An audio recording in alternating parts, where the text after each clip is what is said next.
Puji nama Tuhan. Shalom Bapak Ibu Saudara. Shalom. Shalom Bapak Ibu Saudara. Saya boleh melihat tangan-tangan yang bersuka cita pada pagi siang hari ini. Amin. Amin. Puji nama Tuhan. Dengan segala hormat, mari kita sama-sama bangkit berdiri. Sebelumnya kita boleh saling menyapa satu dengan yang lain dengan menaruh tangan kanan kita di sebelah dada. Kemudian ucapkan shalom. Tuhan Yesus Shalom. memberkati. Puji nama Tuhan. Sebelum kita masuk dalam ibadah, saya ingin menginformasikan bahwasanya sepanjang kita ibadah diharapkan kita tetap memakai masker, kemudian kita dilarang berkerumun dan juga yang paling penting adalah menghindari kontak fisik untuk mencegah penularan COVID-19. Puji nama Tuhan.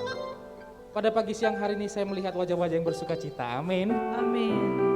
Karena Tuhan Yesus selalu memberikan kasih karunia-Nya selalu baru setiap pagi. Amin. Dan pagi siang hari ini kita memberikan syukur kita di hadapan Tuhan. Amin. Amin. Boleh tepuk tangan yang meriah bagi Tuhan. Haleluya.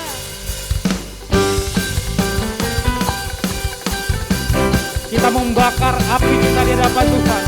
Mari bangun roh kita. Kita bawa pujian di hadapan Tuhan. Katakan. Segala puji syukur hanya bagimu Tuhan. Sebab Kau yang layak dipuja.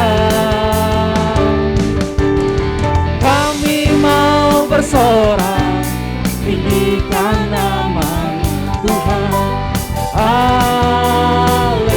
Kita ulangi pujian dari awal, lebih semangat lagi, katakan. Segala puji syukur hanya bagimu Tuhan. Sebab Kau yang layak dipuja.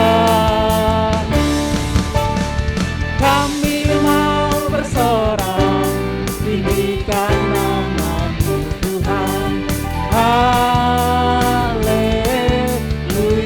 Boleh ikuti gerakan saya dari sebelah kanan. Soraklah, haleluya. Soraklah, haleluya. Haleluya.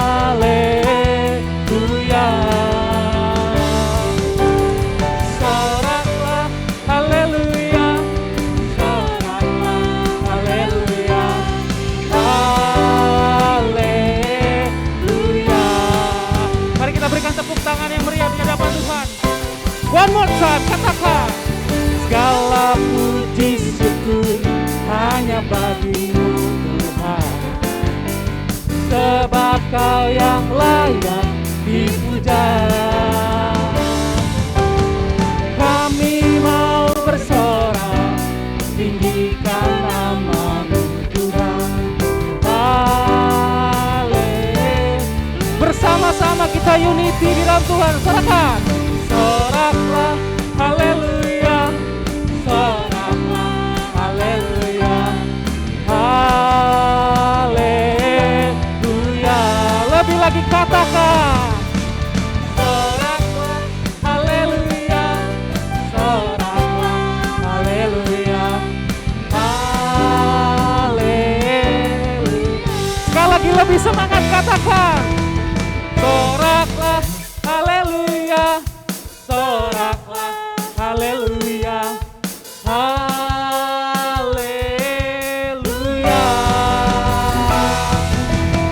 Soraklah, haleluya. Soraklah, haleluya. Haleluya. Katakan haleluya. Haleluya. Sekali lagi katakan haleluya. Berikan tepuk tangan yang meriah buat Tuhan kita. Sorakan.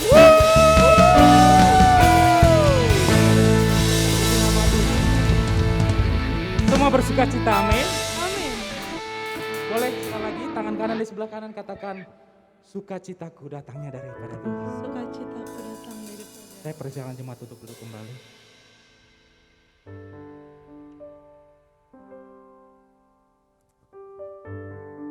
Terima kasih Tuhan buat kasih setiamu. Tak henti-hentinya kami mengucapkan syukur di hadapan-Mu. Karena kami tahu itu adalah persembahan yang terbaik.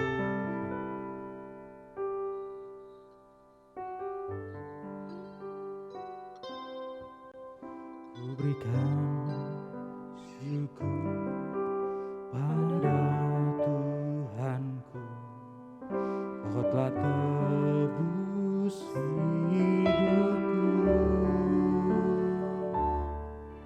Karya kudus-Mu mengubahkanku, kini aku jadi baru. Berikan syukur pada Yesusku, kata tempat hidupku. Karya kudus-Mu melayakkanku, kini aku melayani-Mu.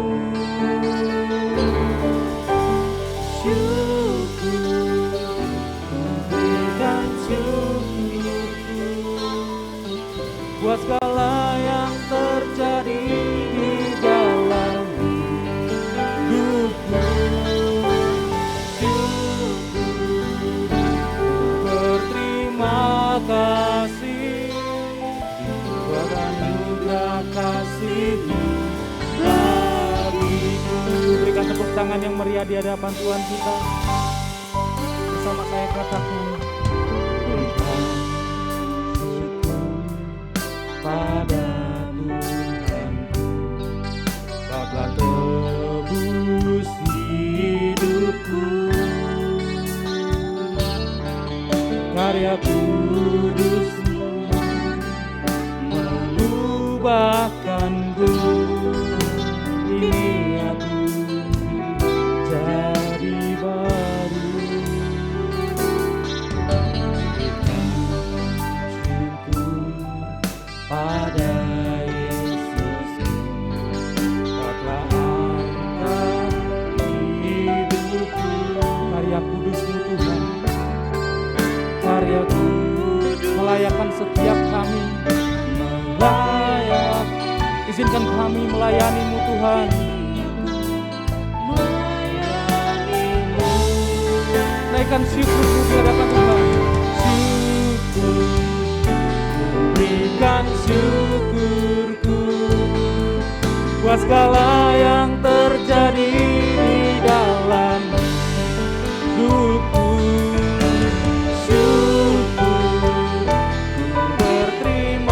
Kasih-Mu bagiku, syukur bagi-Mu.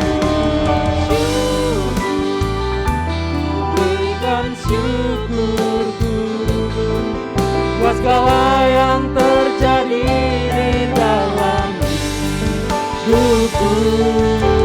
Syukur, berterima kasih buat anugerah kasih-Mu. Mari kita naikkan penyembahan kepada Tuhan. Terima kasih Tuhan, kami bersyukur. Anugerah-Mu tidak berhenti dalam setiap kehidupan kami Tuhan. Dan kami bersyukur memiliki Allah seperti-Mu.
Mari saudara angkat kedua tanganmu di hadapan Tuhan, katakan syukur,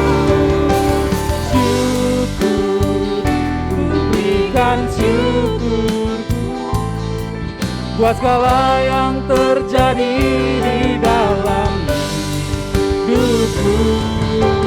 Syukur, ku berterima kasih buat anugerah kasih-Mu bagiku, buat anugerah kasih-Mu bagiku, buat anugerah kasih-Mu bagiku. Kami bersyukur Tuhan, tiada seperti-Mu Yesus.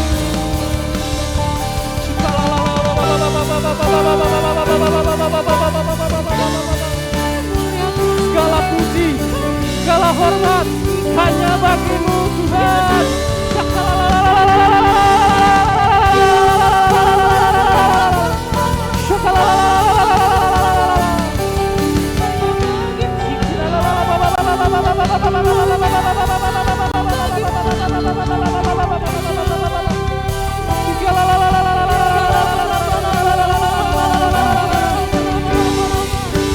Segala pujian, syukur hanya bagi-Mu Tuhan. Segala pujian, syukur bagi-Mu. Kau hadir dalam hidupku ini. Ku datang sujud di hadapan-Mu, memuji-Mu, menyembah-Mu. Yesus, ku menyembah-Mu. Hanya Engkau Tuhan. Segala pujian, syukur bagi-Mu. Kau hadir dalam hidupku ini. Ku datang sujud di hadapan-Mu, memuji-Mu, menyembah-Mu. Yesus, ku menyembah-Mu. Mari segenap jemaat saya minta kita sama-sama bangkit berdiri. Kita angkat kedua tangan kita di hadapan Tuhan. Segala pujian, syukur bagi-Mu. Kau hadir dalam hidupku ini. Ku datang sujud di hadapan-Mu, memuji-Mu, menyembah-Mu. Yesus, ku menyembah-Mu. Yesus, ku menyembah-Mu. Yesus, ku menyembah-Mu. Yesus, ku menyembah-Mu. Berikan tepuk tangan yang meriah bagi Tuhan kita. Sorakan haleluya.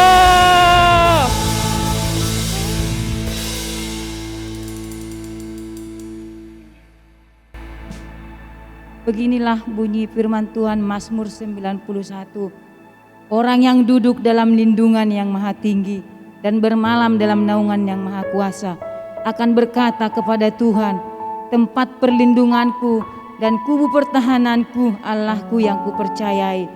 Sungguh Dialah yang akan melepaskan engkau dari jerat penangkap burung, dari penyakit sampar yang busuk.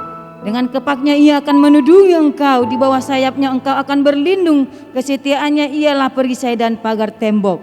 Engkau tak usah takut terhadap kedahsyatan malam, terhadap panah yang terbang di waktu siang, terhadap penyakit sambar yang berjalan di dalam gelap, terhadap penyakit menular yang mengamuk di waktu petang.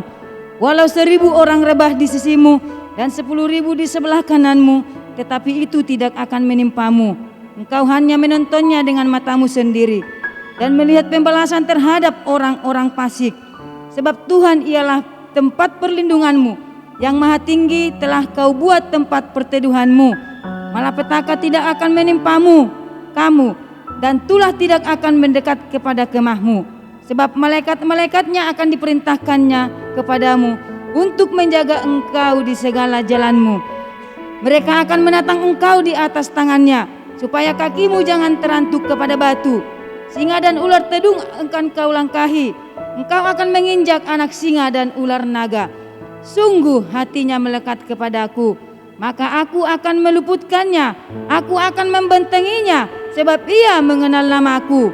Bila ia berseru kepadaku, aku akan menjawab. Aku akan menyertai dia dalam kesesakan. Aku akan meluputkannya dan memuliakannya. Dengan panjang umur akan kukenyangkan dia, dan akan kuperlihatkan kepadanya keselamatan daripadaku. Amin. Tuhan, firman ini kami aminkan di dalam hidup kami. Kami tetap bersyukur kepadamu pada pagi menjelang siang.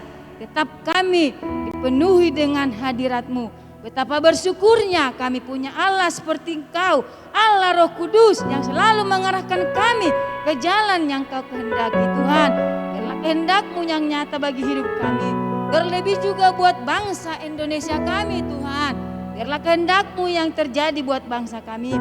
Apapun keadaan hari-hari ini buat bangsa kami hanya terus bersatu hati. Anak-anak-Mu selalu berseru, berlindung kepadamu, memohon belas kasih-Mu untuk memulihkan bangsa dan negara kami ini. Terlebih Indonesia. Indonesia ada di mata-Mu ya Bapa. Indonesia Kau berkati Tuhan, karena Engkaulah segalanya bagi hidup terlebih bangsa kami. Berkati pemimpin kami Bapak Jokowi dan wakilnya Tuhan. Kami serahkan ke dalam tangan kasih-Mu, dari jajaran tinggi sampai terendah sekalipun RT RW. Mereka Tuhan memberkati mereka di dalam apapun yang mereka kerjakan. Mereka bersatu dan unity untuk membawa bangsa kami, bangsa yang berkenan di hadapan Tuhan. Biarlah kami, bangsa kami ini datang memuji, menyembah Engkau, mengandalkan Tuhan, yaitu Yesus Kristus, karena Engkaulah Sang Juru Selamat kami ya Bapa. Biarlah di era Pentakosta ini akan terjadi penuaian jiwa yang terbesar buat Indonesia. Indonesia damai, Indonesia diberkati Tuhan, Indonesia sehat dan makmur, seluruhnya diberkati Tuhan. Baik perekonomiannya pun Tuhan, kami yakin percaya Engkau tidak pernah meninggalkan bangsa kami. Engkau akan menolong kembali ya Tuhan. Tuhan Yesus Engkau baik, kami juga serahkan seluruhnya. Gembala kami pusat Pak Niko Nyotora Harjo beserta kedua wakilnya, Bapak kami Wiwi Kumulyono beserta keempat wakilnya, Bapak Gembala kami Rudi Siregar yang kami kasih beserta wakilnya. Tuhan, Engkau pakai mereka di era Pentakosta memenangkan banyak jiwa. Biar jiwa datang bertobat, melihat pribadi mereka banyak jiwa dimenangkan ketika mereka memberitakan firman-Mu ya Tuhan. Yang sakit disembuhkan, yang lemah dikuatkan, semuanya mengalami perjumpaan dengan Engkau ketika mereka memberitakan Injil di seluruh bumi ini ya Tuhan Yesus. Pakai mereka dengan luar biasa, kaki yang kuat, lutut yang kuat, roh yang menyala-nyala hari-hari ini melayani jiwa-jiwa yang Kau percayakan Tuhan Yesus. Terima kasih Bapak, kami yakin dan percaya Tuhan, pertolongan-Mu sungguh luar biasa buat hamba-hamba-Mu. Terus juga Hotel Aston ini kami serahkan ke dalam tangan kasih-Mu ya Bapak. Mari kita arahkan, kami mau juga berdoa kepada hamba-Mu ya Tuhan. Bu Pendeta Muda Bu Remsi Manurung, Tuhan kami berdoa buat hamba-Mu. Biarlah hari-hari ini juga Tuhan Kau pakai hamba-Mu untuk memberitakan Injil, memberitakan firman-Mu ya Bapa. Kami yakin dan percaya pertolongan-Mu nyata buat hamba-Mu ini ya Bapa. Kesehatan, kekuatan, kesehatan panjang umur. Berkati suaminya, berkati anak dan cucunya. Begitu besar kasih anugerah-Mu buat hamba-Mu. Biarlah hari-hari ini juga menyala-nyala dia melayani jiwa-jiwa, menjadi terang dan garam keluarganya. Diberkati Tuhan pelayanan dan pekerjaan apapun Tuhan usahanya. Diberkati Tuhan, tutup bungkus hamba-Mu dengan kuasa darah Yesus. Beribu-ribu malaikat surgawi-Mu Kau berikan untuk berjaga-jaga buat hamba-Mu Pendeta Muda Remsi Manurung ya Bapak. Kami yakin dan percaya hamba-Mu tidak pernah Kau tinggalkan. Bahkan Kau bawa semakin naik lebih lagi untuk melayani-Mu. Lewat kehidupannya Tuhan, nama-Mu yang dipermuliakan. Terima kasih Tuhan Yesus. Begitu juga kami yang hadir pada siang hari ini. Oleh kami punya hati yang baik, mendapat berkat yang baru. Biar hidup kami diperbaharui sehari dengan seharinya Tuhan berkami. Hidup kami semakin diberkati Tuhan. Semakin mengandalkan Engkau ya Bapa hari-hari ini ya Tuhan Yesus. Terima kasih lewat hidup kami nama-Mu yang dipermuliakan ya Bapa. Terima kasih segala hotel pekerja yang ada di hotel ini.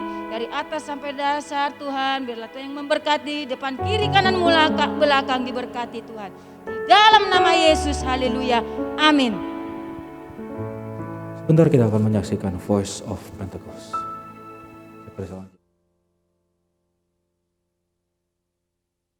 Shalom, kita sering mendengar bahwa pengertian gerakan Pentakosta ketiga adalah gerakan yang menyebar dari timur ke barat. Benarkah demikian? Sebenarnya pengertian ini lahir dari suatu konsep Alkitab yang diucapkan oleh Tuhan Yesus sendiri. Nah, dalam edisi Voice of Pentecost kali ini, kita akan membahas 2 alasan untuk kita bisa pahami lebih dalam mengapa dari timur ke barat. Alasan yang pertama secara alkitabiah. Di dalam Alkitab seringkali kita melihat pola yang bungsu menggantikan yang sulung. Seperti Ishak yang meskipun secara jasmani adalah adik dari Ismail, tetapi dia menggantikan posisi Ismail sebagai yang sulung dari rencana keselamatan Allah. Demikian pula dengan Esau dan Yakub.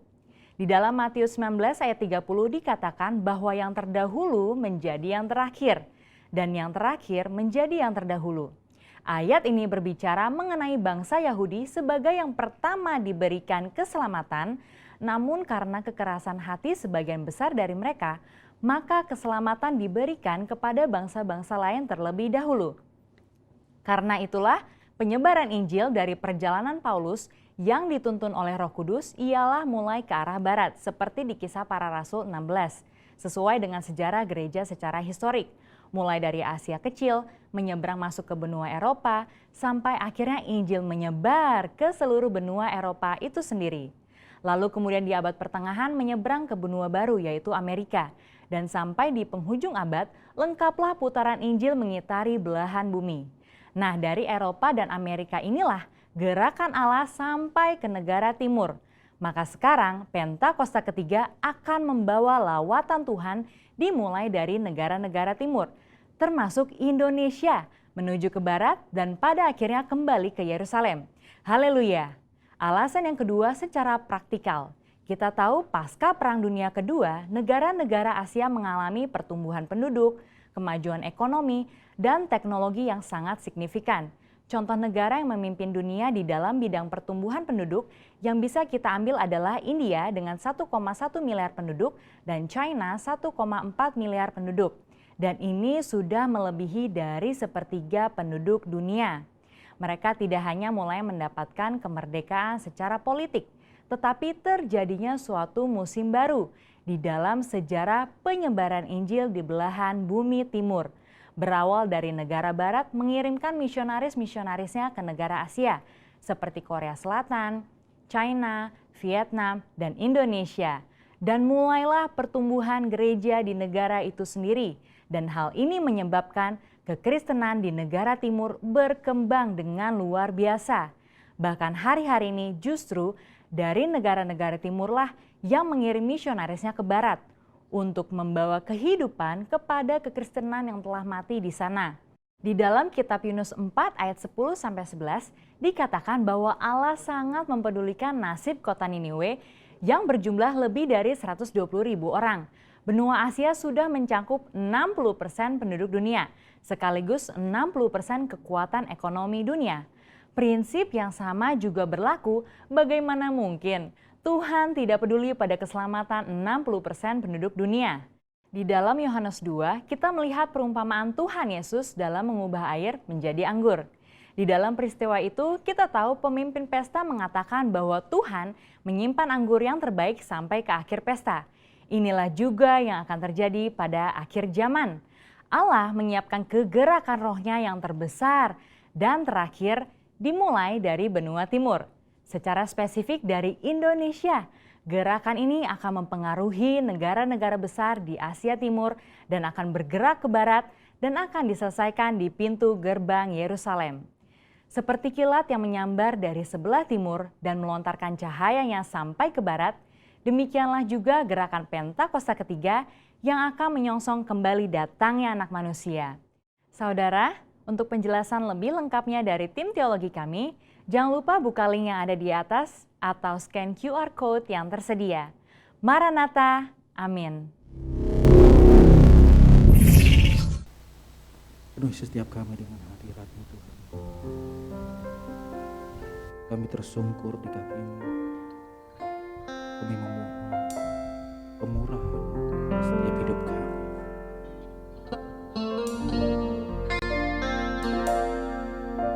Tuhan hadir di bait kudus-Nya saat umat mencari wajah-Nya, berseru, berdoa, bersujud menyembah dan menikmati kehadirannya. Tuhan mau dekat dengan umat-Nya yang datang dengan segenap hatinya, berseru, berdoa, bersujud menyembah dan menikmati kehadirannya.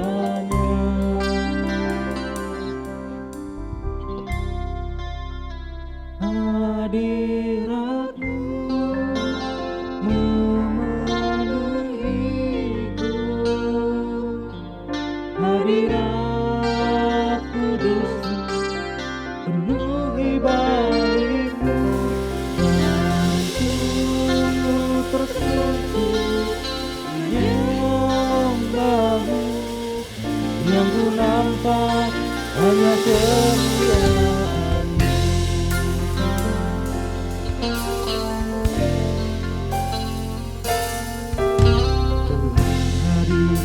Di bait kudus-Nya saat umat mencari wajah-Nya, berseru, berdoa, bersujud menyembah dan menikmati kehadirannya. Tuhan mau dekat dengan umat-Nya yang datang dengan segenap hatinya, berseru, berdoa, bersujud menyembah dan menikmati kehadirannya. Hadirat-Mu Tuhan, hadirat-Mu memenuhiku, hadirat kudus-Mu penuhi bait-Mu, dan ku tersungkur menyembah-Mu, yang ku nampak hanya kemuliaan-Mu. Hadirat-Mu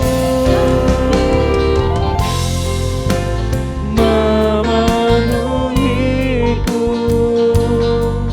hadirat kudus-Mu penuhi bait-Mu, dan ku tersungkur menyembah-Mu, yang ku nampak hanya kemuliaan-Mu. Mari saudara kita sama-sama bangkit berdiri untuk menyambut firman yang akan disampaikan kembali.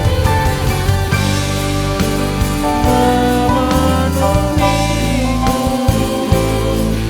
hadirat kudus-Mu penuhi bait-Mu, dan ku tersungkur menyembah-Mu, yang ku nampak hanya kemuliaan-Mu. Hadirat-Mu memenuhiku, hadirat kudus-Mu penuhi bait-Mu, dan ku tersungkur menyembah-Mu, yang ku nampak hanya kemuliaan-Mu, yang ku nampak hanya kemuliaan-Mu, yang ku nampak hanya kemuliaan-Mu.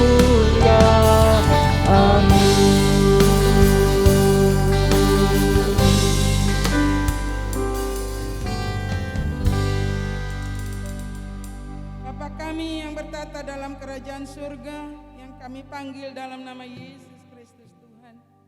Terima kasih Bapa atas kesempatan yang Kau berikan. Kami boleh bersekutu bersama-sama. Tuhan, biarlah Engkau memberkati persekutuan kami, memberkati ibadah kami Tuhan. Biar Engkau yang mengambil alih ibadah ini, sehingga setiap kami anak-anak-Mu dilawat dan diurapi oleh Tuhan. Kami bersyukur Tuhan, setiap penata layanan yang ada hari ini, kami percaya sudah diurapi Tuhan dan akan terus diurapi Tuhan. Dan saatnya tiba Tuhan, kami akan mendengarkan sebagian dari firman-Mu. Engkaulah yang akan Tuhan memberikan pengurapan secara khusus bagi hamba-Mu. Demikian juga bagi seluruh umat-Mu. Yang kami yang akan melayani Tuhan. Dan juga anak-anak yang mendengarkan firman-Mu. Sama-sama kami diberkati dan dilawat oleh Tuhan. Terima kasih Bapa. Kami siap menerima firman-Mu. Di dalam satu nama, Yesus Kristus Juru Selamat kami yang hidup. Sudah memberkati kami dan akan terus memberkati kami. Haleluya, haleluya. Yang diberkati oleh Tuhan katakan bersama dengan saya. Amin. Beri kemuliaan bagi Tuhan Yesus. Silakan duduk. Ya, terima kasih. Kembali kita dalam firman Tuhan yang terambil dari Yakobus 4.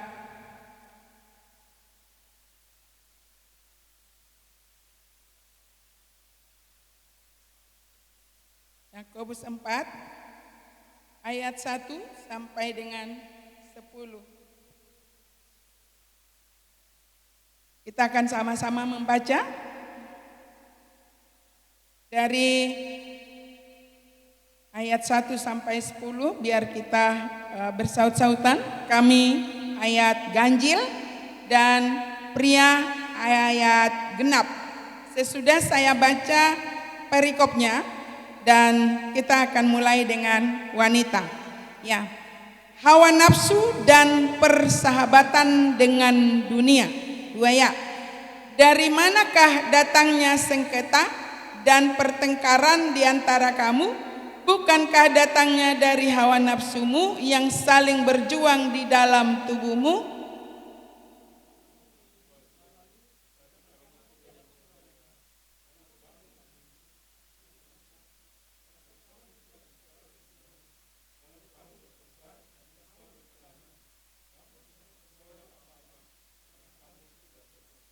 Atau kamu berdoa juga, tetapi kamu tidak menerima apa-apa, karena kamu salah berdoa.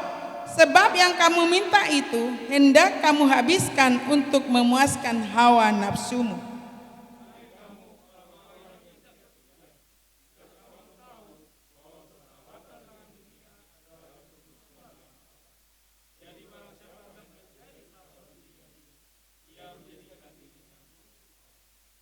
Janganlah kamu menyangka bahwa kitab suci tanpa alasan berkata, roh yang ditempatkan Allah di dalam diri kita diingininya dengan cemburu.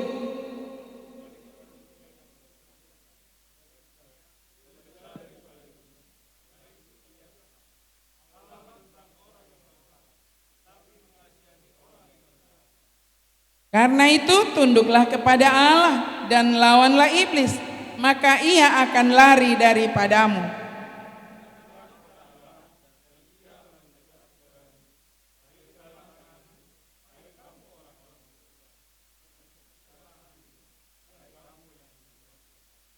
Sadarilah kemalanganmu, berduka cita dan merataplah. Hendaklah tertawamu kamu gantikan dengan ratap, dan sukacitamu dengan duka cita.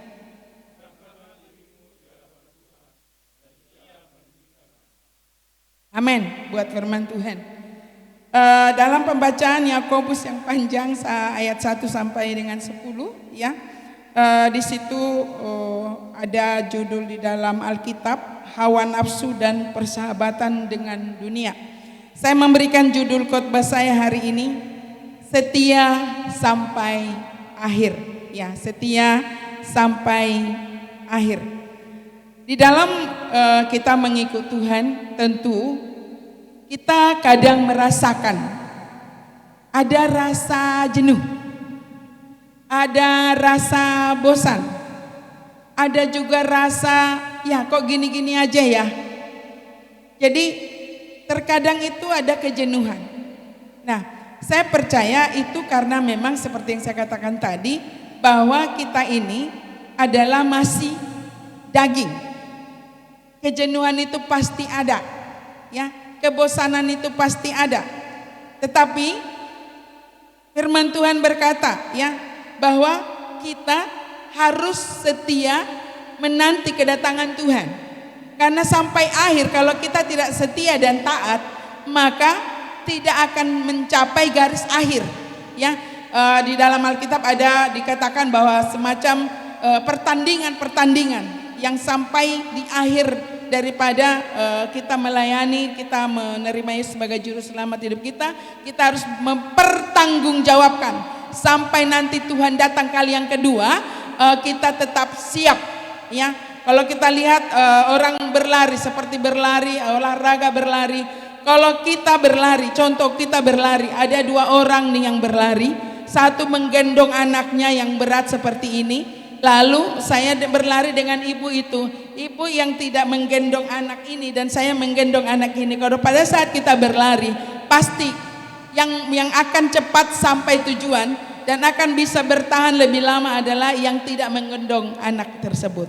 Hal yang sama adalah pada saat kita mengiring Yesus supaya setia sampai akhir, maka masalah persoalan itu adalah masalah persoalan yang kita bawa di dalam kehidupan kita. Nah, pada suatu saat kenapa orang tidak setia sampai akhir?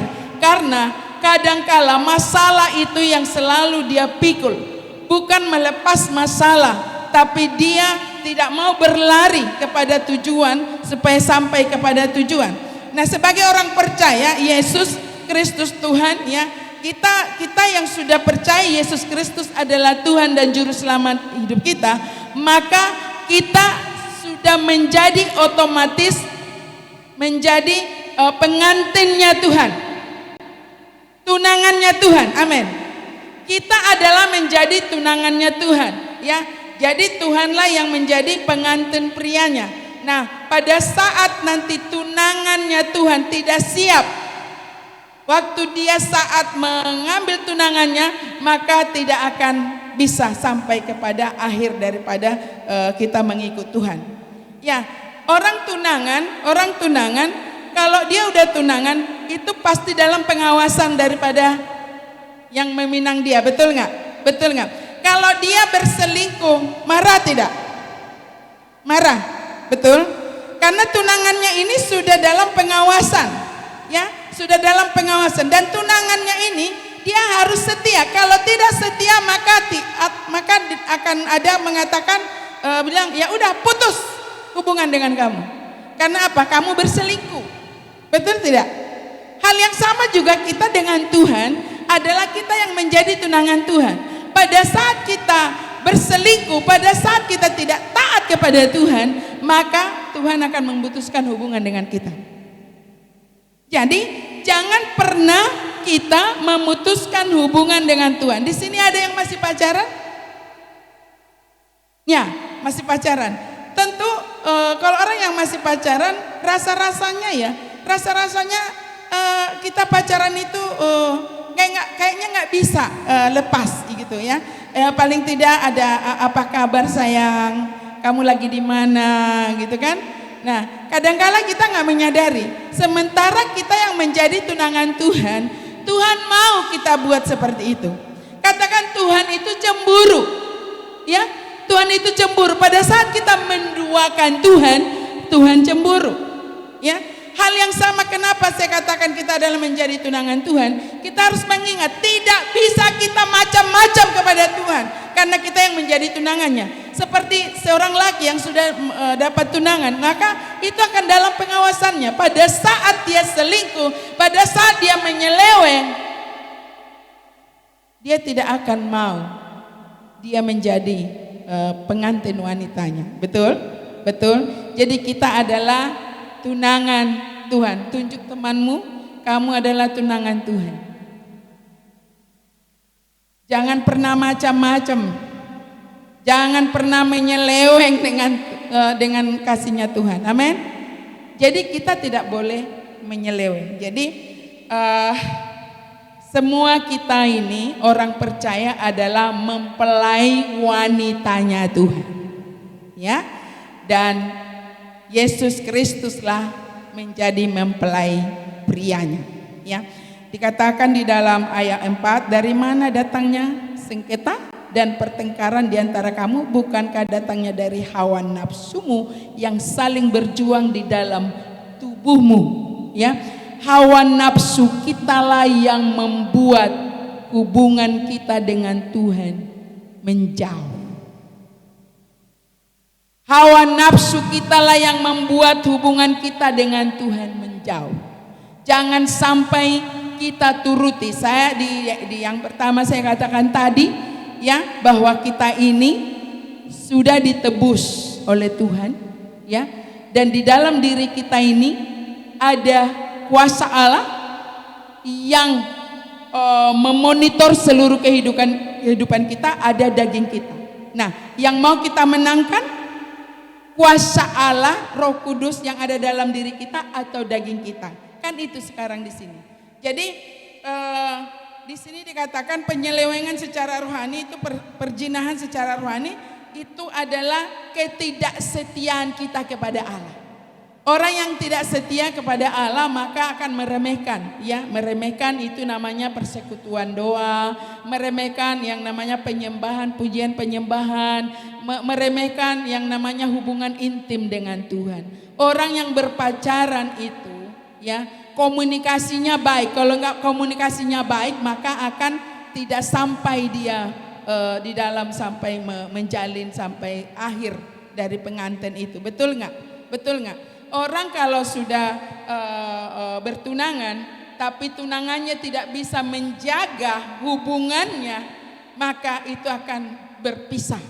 Nah, jadi kita kalau tidak menjaga, ya, menjaga hidup kita dengan Tuhan, ya, kalau kita bersahabat dengan dunia ini, ya, itu namanya berselingkuh, ya, berselingkuh. Kalau kita bersahabat dengan dunia ini adalah perselingkuhan itu namanya, maka kita melakukan penyelewengan secara rohani. Kalau dunia ini yang lebih berkuasa di dalam diri kita, kalau daging ini yang lebih berkuasa di dalam diri kita, maka itu adalah penyelewengan secara rohani, ya, penyelewengan secara rohani. Perjinahan secara rohani tidak setia kepada Allah, tidak setia dengan janji-janji kita dan komitmen kita. Kita kalau kita melihat, ya, kita mengingat ke belakang bagaimana cinta mula-mula kita kepada Tuhan, ya. Saya merasakan cinta mula-mula dengan Tuhan bersama dengan suami itu, rasa-rasanya itu kami itu rasanya nggak bisa kalau sebelum tidur nggak doa, bangun tidur pasti doa penyembahan. Dan itu dilawat oleh Tuhan luar biasa. Tapi kadang-kala semakin lama dingin, rasanya ada dinginnya. Tapi pada saat kita introspeksi diri, makanya saya katakan kita harus setia sampai akhir. Karena apa? Ada perjuangan-perjuangan yang akan kita lakukan. Apa kategori orang yang tidak setia kepada Tuhan? Kategori orang yang tidak setia kepada Tuhan adalah di ayat 1 dikatakan, ya, mengikuti hawa nafsu, ya.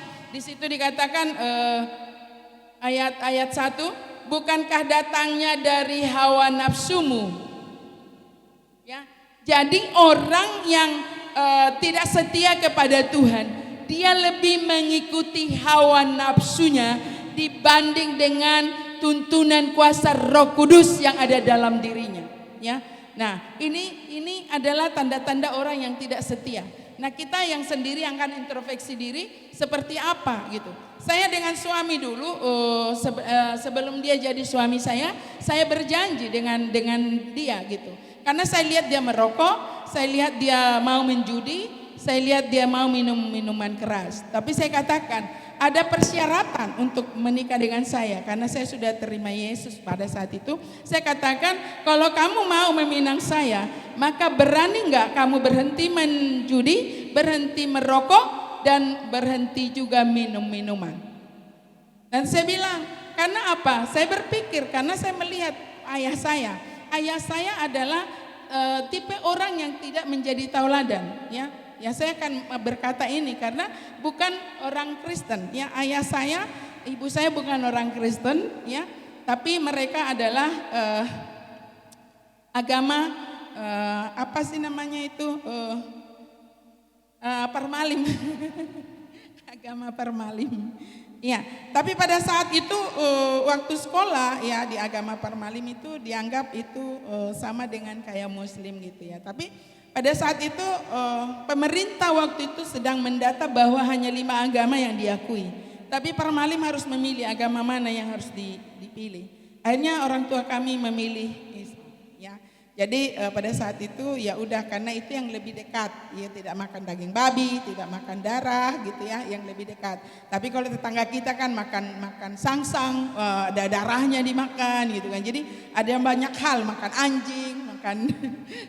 Jadi saya melihat ayah saya itu kalau setiap lewat babi tetangga itu langsung ditembak pakai bambu dan dikasih aduh karakternya kurang bagus gitu. Jadi saya melihat dan ayah saya itu ke dukun kalau sakit apa ke dukun. Tapi pada saat saya duduk di kelas di SMA dulu, saya duduk ada guru agama bercerita bahwa orang yang sudah mempunyai Tuhan tidak akan pernah ke dukun. Wah, saya bilang berarti tidak mempunyai Tuhan dong orang tua saya. Kenapa dia ke dukun? Berarti Tuhan yang menjadi dukun yang menjadi Tuhannya. Jadi dijelaskan di situ. Oh ya, saya bilang, Pak, kenapa harus ke dukun? Lah, dukun itu juga dari Tuhan katanya. Nah, itu kan ciptaan Tuhan manusianya. Dia dikasih kepintaran dari Tuhan, semua dari Tuhan. Jadi ya kita sembuh dari dia, ya udah kita ke dukun gitu. Bahkan dia belajar menjadi orang pinter gitu.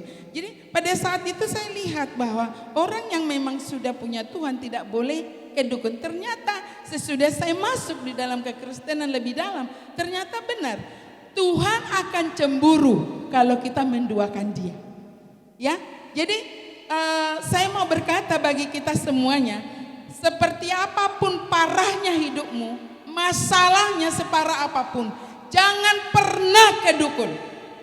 Karena orang Batak itu kayaknya biasanya, ini saya orang Batak ya, saya orang Batak, kalau saya ke kampung itu masih banyak orang yang ke dukun. Nah, siapapun kita, suku apapun kita, latar belakang kita seperti apa, saya mau katakan hari ini, jangan pernah ke dukun karena Tuhan cemburu, Tuhan tidak suka. Itu sama saja kita menyeleweng secara rohani, ya, tidak setia kepada Allah, ya. Kesetiaan kesetiaan kita kepada Allah, kita harus sungguh-sungguh tidak boleh menduakan Allah, ya, tidak boleh menduakan Tuhan Yesus Kristus. Jadi apa kategori orang yang tidak setia? Yang kedua adalah di ayat 2 dikatakan kamu mengingini sesuatu tapi kamu tidak memperolehnya. Lalu kamu membunuh, kamu iri hati. Ya. Kita tidak mencapai tujuan orang iri hati. Kenapa ya? Kenapa kita senang orang tidak sukses? Tapi kita senang kalau orang lain tidak sukses. Iri ya, kita iri hati orang lain sukses. Tapi kalau orang lain itu tidak sukses, kita senang. Itu adalah tanda-tanda orang kalau dia mengatakan dirinya Kristen, yaitu hanya KTP. Tapi orang yang Kristen KTP adalah orang yang senang orang lain berbahagia, senang orang lain sukses. Karena apa? Iri hati tidak akan ada padanya. Amin. Kalau iri hati positif boleh. Seperti apa iri hati positif? Ya saya bilang sih namanya iri hati juga nggak ada positif negatif. Tapi dalam artian mungkin begini. Kalau dia bisa, dia udah tua. Jadi saudaraku, saya melihat ibu-ibu yang ada di televisi yang pernah diwawancara, dia sudah umur 70 tahun tapi menyelesaikan S3-nya. Ya. Jadi pada saat itu saya melihat iya ya dia udah tua, tapi sesudah selesai semua anak-anaknya kuliah, anak-anaknya bekerja, maka dia kuliah. Ya, dia kuliah, dia berbohong kepada orang tuanya. Suaminya.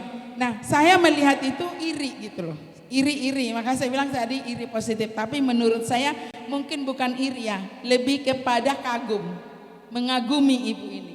Nah, kekaguman saya sama ibu ini maka membuat saya melanjutkan. Karena saya S1 teologi itu di STT Dulos tahun 98 ya. 98. Lalu saya bilang iya ya. Anak-anakku semua udah pada selesai, kenapa nggak saya lanjutkan aja S2, kira-kira begitu.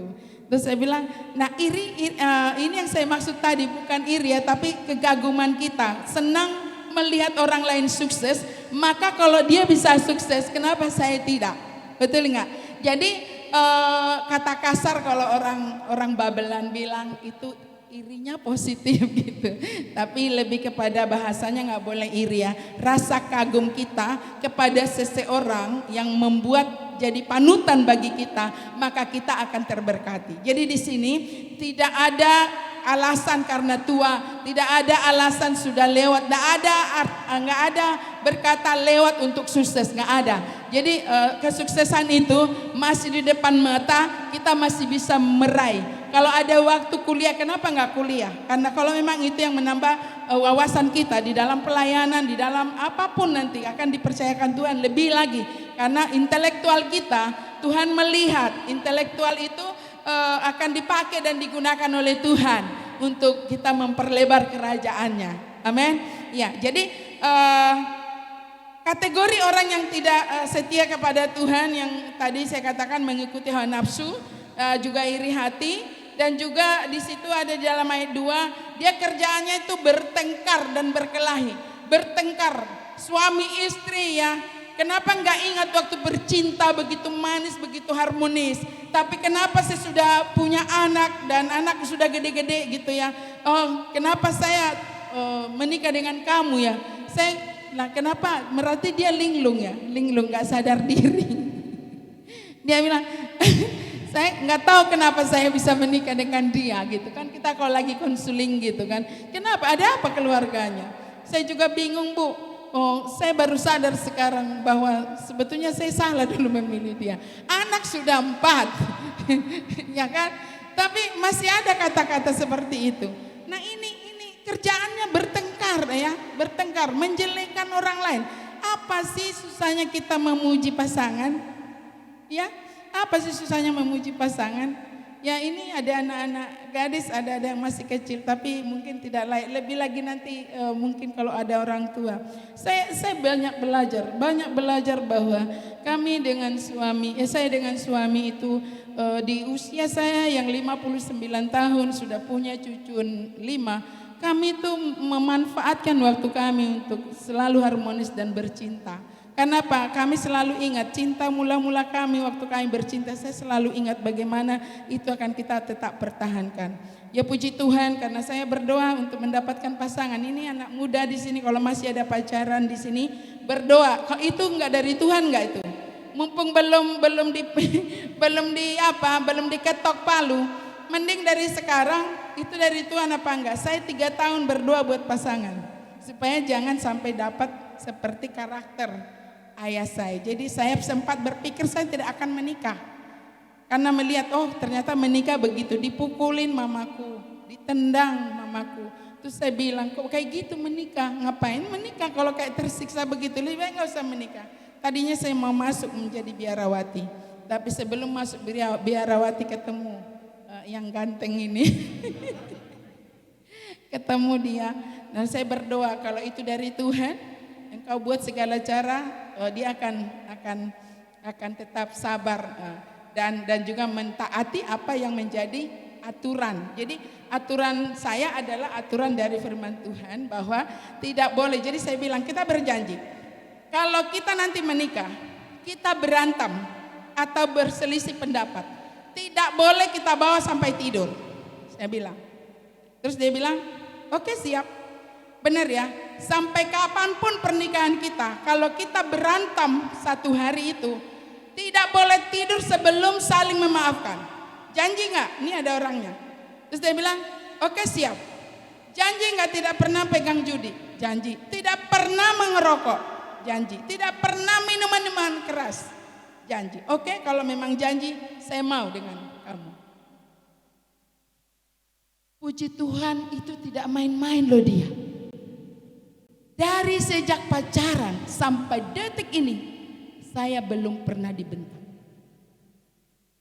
Bukan berarti saya nggak pernah salah, tapi saya juga nggak ngerti. Ini saya pernah pikir, ini normal nggak ya suamiku ini? Jadi begini, di saat saya belum menjadi seorang Kristen, sudah berjanji dengan diri saya tidak akan kawin. Karena lihat perilaku ayah kepada mama saya yang selalu kalau misalnya nggak cepat dibikin air panas untuk mandi, langsung bisa ditendang. Tadinya mamaku bisa gelepak gitu ditendang loh. Ini yang ditendang jidatnya loh. Saya bilang laki-laki kok kayak gini ya. Ya udahlah. Jadi sampai selesai SMA, saya paling benci dengan laki-laki. Jadi setiap ada laki-laki mencolek saya waktu saya SMA, saya main taekwondo Pak dulu di SMA. Karena saya memang udah benci laki-laki. Pokoknya laki-laki coel saya akan tendang. Dan pernah pingsan laki-laki saya tendang gara-gara apa? Dicoel saya sembarangan. Maaf ya, laki-laki kadang-kadang gatal tangannya. Dia colek. Ya buah dada saya dicolek sambil lagi jalan. Kan itu kita masih SMA, ya kan? Saya tendang sampai dibawa saya di ruang guru. Di ruang guru saya bilang dia colek ini saya, jadi saya tendang dia punya, dia pingsan, saya juga nggak tahu. Orang udah diajarin taekwondo, ya ini kaki ini langsung cepat lewatin kepala loh kalau taekwondo. Tapi bukan karena itu kan, nggak pernah marah.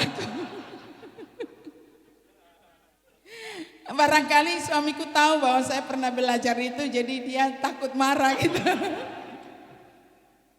Tapi tidak, memang benar-benar 3 tahun berdoa untuk pasangan tidak seperti ayah saya.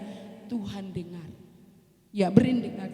Karena Tuhan mendengar. Jadi orang yang sungguh-sungguh rendah hati kepada Tuhan, meminta, Tuhan saya mau menikah, tapi jangan seperti akhlak yang sudah saya kenal ini Tuhan. Saya mau laki-laki yang sungguh-sungguh mencintai saya, sungguh-sungguh menyayangi saya.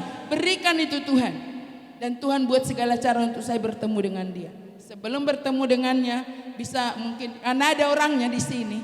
Ada yang dilewatin. Berapa laki-laki yang mauin saya kau lewatin sayang. Terus dia yang berkata saya sudah menikah. Ternyata itu yang ini mau nikahin kamu, yang ini semua suka kamu. Terus bagaimana? Ya nggak tahu kok bisa. Jadi dia lewatin tikungan itu disampaikan. Jadi suami yang jadi suami saya sekarang ini, dia slow banget, kalem banget. Tapi dia bisa lewatin di tikungan. Tadinya saya sudah mau menikah, tapi dilewatin tikungan. Dan apa yang saya doakan, kalau memang itu dari Tuhan, Tuhan berikan tanda-tanda begitu. Nah, akhirnya apa yang saya katakan kepada kita semuanya di sini. Pada saat kita sungguh-sungguh memohon kepada Tuhan, Tuhan berikan yang terbaik. Pasti Tuhan berikan yang terbaik. Amin. Kenapa? Saya sudah mau menikah kok. Tahun depan udah mau menikah dan udah semua keluarga. Tapi saya bilang kalau memang itu bukan dia, ya berikan tanda-tanda. Akhirnya saya bertemu. Ya memang bukan suatu kebetulan. Pada saat itu dia bilang, saya mau menikah dan kita tidak bisa lanjutkan hubungan ini. Saya bilang kepadanya dan oh begitu ya, ya udah gini aja. Kalau memang kau mau menikah, dia bilang nggak apa-apa sampai ke publik karena itu kenyataan asli. Terus dia bilang ya udah, saya menunggu kamu sampai janda. Hah? Berarti itu dari Tuhan dong, tanda dong, benar nggak? Misalnya dia permainin pernikahan kamu, dia misalnya jahat kepada kamu. Sampai akhirnya kalian pisah, saya tunggu kamu. orangnya nih. 3 tahun lo berdoa, betul nggak? Hanya Tuhan kasih yang benar-benar. Saya tidak bohong. Makanya anak-anak saya juga bilang, bapaknya tidak pernah membentak anak-anak saya. Cukup satu. Jadi kalau ada dalam rumah tangga, satu yang marah-marah, satunya jangan ikut. Kenapa? Dia merasa nggak terlindungi, ya kan? Jadi dia nggak merasa terlindungi, maka itu akan menjadi tidak baik juga. Jadi ini ada manusianya dan saya mengalaminya sejak pacaran sampai detik ini. Saya sadar dan saya tidak saya sadar-sadarnya suamiku tidak pernah membentak saya. Kalau dia marah dia pilih diam. Tapi saya katakan inilah sungguh-sungguh 3 tahun berdoa buat pasangan. Ternyata Tuhan kasih yang terbaik. Ya luar biasa loh. Jadi hal yang sama kalau ada anak muda baik yang ada di rumah sekarang, yang ada di ruangan ini sekarang, berdoa sungguh-sungguh kepada Tuhan supaya jangan salah mengasihi pasangan. Karena apa? Seumur hidupnya kadang-kala berantem penuh. Sampai ada orang konseling, bisa cerai nggak Bu? Kenapa? Nggak tahu saya sama istri saya. Lah, emang kalian nggak pacaran tapi nggak pernah ditunjukkan kejelekannya katanya. Ya kan? Kejelekannya pernah ditunjukkan. Jadi saya mau katakan, orang yang tidak setia ya dalam perkawinan juga, ya dalam perkawinan kan harus setia kita, betul nggak? Ya dalam rumah tangga kita juga harus setia. Dan itu setia kepada Tuhan, otomatis kita akan setia menjaga pernikahan kita. Kita akan setia menjaga hubungan kita antar sesama, antara pelayan Tuhan, pelayan dengan jemaat. Begitu juga suami istri, anak-anak dengan orang tua. Pasti setia menjaga hubungan yang harmonis supaya damai sejahtera ada dalam keluarga itu. Maka itu adalah orang yang pasti disukai Tuhan. Ya, jangan mengikuti hawa nafsu. Jangan iri hati, jangan bertengkar, berkelahi. Apa sih untungnya bertengkar, berkelahi? Ya kan? Emang nggak bisa ngomong pelan, ya. Anak saya bilang karena saya bicara dengan keras seperti ini dikira saya berantem. Oh saya bilang, nak, memang suara saya dulu sering di hutan. Jadi kalau manggil orang harus kencang. Jadi nggak pakai mic juga mama bisa sebetulnya. Tapi ini saya bilang ke mana, ya mak kurangin lah mak, tetangga malu mak, mama kalau bangunin aja sampai CRT kedengaran.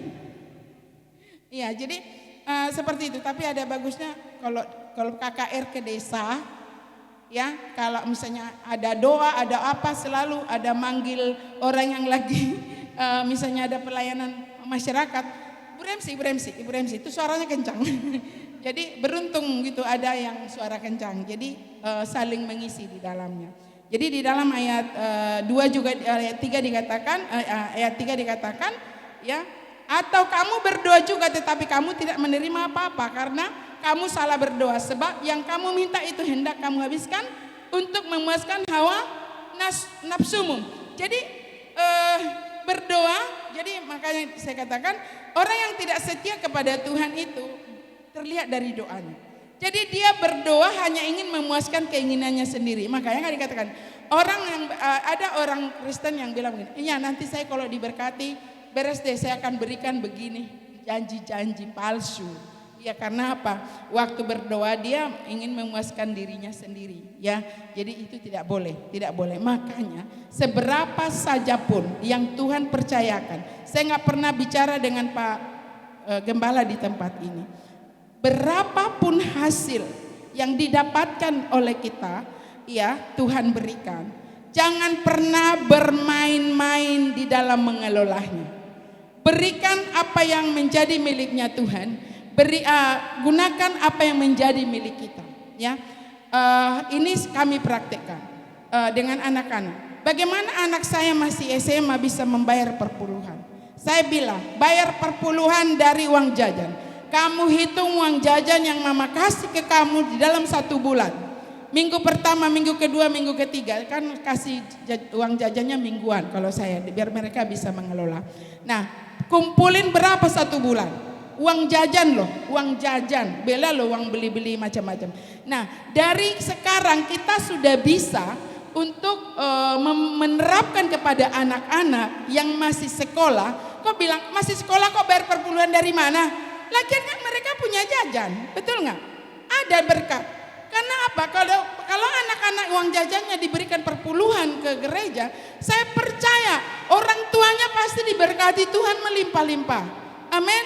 Dan itu saya terapkan kepada anak saya waktu masih mereka SMP lah, SMP, karena waktu SD masih susah ya, belum. Jadi SMP mereka, iya uang jajan satu hari, kan saya tahu uang jajannya satu bulan berapa orang saya ngasih. Nah mana perpuluhanmu? Ma habis, ma. Oh nggak bisa, saya bilang kalau gitu uang jajan minggu besok saya akan potong per bulan, kemarin kamu nggak bayar. Gitu. Jadi kita ajarkan dari awal ya. Di dalam mengajarkan anak. Bahkan anak-anak kalau mau minta pulpen, saya bilang pulpen yang habis mana? Bukan nggak punya uang, saya banyak uang, bisa tulusin juga satu hari saya bisa kasih ke anak saya.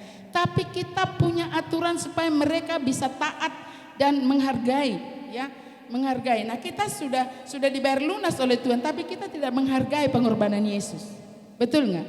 Bagaimana mengaplikasikannya? Aplikasikan dulu dalam keseharian dalam rumah tangga. Supaya anak-anak menghargai bagaimana orang tuanya menghasilkan uang itu. Ya kita didik dari awal biar dia bertanggung jawab. Orang yang sudah bertanggung jawab sejak kecil seperti ini akan bertanggung jawab ke depan apapun yang Tuhan percayakan kepadanya. Betul ya? Betul ya? Jadi saya bilang kalau beli penggaris kan, penggaris bisa habis kan? Nggak bisa habis. Berarti dia tidak konsekuen dengan janji, berarti di sekolah dihilangin, betul nggak? Ma penggaris, kenapa? Mana penggaris kamu yang patah? Gitu saya. Apaan? Hilang atau apa ngomong? Hilang. Berapa harga penggaris? Sekian. Potong jajan kamu. Supaya kamu bertanggung jawab dengan hasil keringat orang tua kamu. Nah, kalau kita didik mulai dari awal seperti itu, orang ini akan bertanggung jawab, baik pun nanti dia bekerja di satu perusahaan, dia akan bertanggung jawab dengan aset-aset perusahaan di mana dia bekerja, dia nggak sewenang-wenang. Amin, amin. Jadi saya mau katakan, dunia yang membuat anak saya bobrok, oh bukan, semuanya berdasarkan dari rumah dulu. Ya, bagaimana kita mengajar, bagaimana kita di dalam mengaplikasikan kesetiaan kita kepada Tuhan. Karena apa? Kita tidak mau anak-anak kita bermain-main dalam segala hal, tapi Tuhan juga begitu, tidak mau kita bermain-main dalam segala hal kepada Tuhan. Jadi hal yang sama kita harus juga timbal balik juga kita kepada anak. Orang-orang yang sudah dididik dan mulai kecil, maka itu akan terbiasa. Coba kita lihat belakangan ini, mereka bikin kebohongan. Ada yang mengatakan Alkitab palsu. Pada saat mereka bilang Alkitab palsu, berulang-ulang, bahkan di sekolah, ya, di sekolah diplesetkan isi Alkitab kita di buku pelajaran di sekolah. Itu parah kan? Nggak ada yang mengoreksi selama ini. Tapi saya sudah terkoreksi apa yang dikatakan. Dijelekkan semuanya. Akhirnya apa yang terjadi? Ya. Dan itu yang mereka ingat sampai anak kecil seperti ini sudah pintar ngomong Alkitab itu palsu. Kenapa? Kebohongan yang berulang-ulang selalu diulang-ulang itu akan menjadi seperti kebenaran. Ya.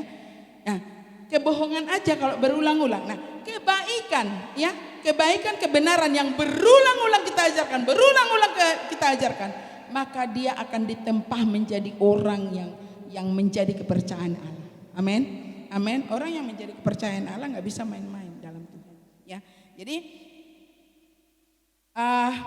kesetiaan kita kepada Tuhan hendaknya jangan dipengaruhi oleh hal-hal dunia ya. Jadi kesetiaan kita kepada Tuhan biarlah apapun hal-hal dalam dunia jangan mempengaruhi kita ya. Jadi ada 4 cara agar kita tetap setia ya. Ayat 7 dikatakan begini. Karena itu tunduklah kepada Allah dan lawanlah iblis, maka ia akan lari daripadamu ya. Jadi untuk lawan iblis dibutuhkan apa? Melawan iblis dibutuhkan apa? Iman, betul? Jadi cara untuk supaya kita tetap setia adalah dengan memiliki iman. Betul? Melawan iblis kalau tanpa iman bisa? Gak bisa lah, yang ada juga digoda iblis, malah diperdaya oleh iblis.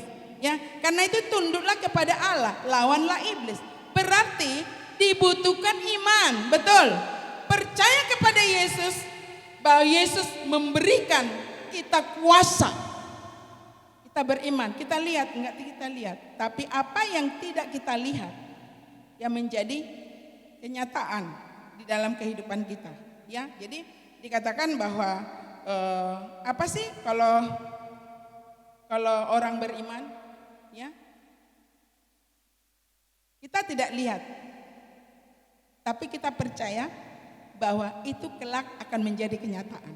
Itu kan beriman, ya. Jadi itu harus kita praktekkan. Orang yang nggak beriman ya tidak bisa. Nah, kita lihat iblis. Kalau kita nggak percaya bahwa iblis itu akan takluk kepada kita karena kita beriman, maka nggak jadi. Betul nggak? Ya, jadi kira-kira begitu.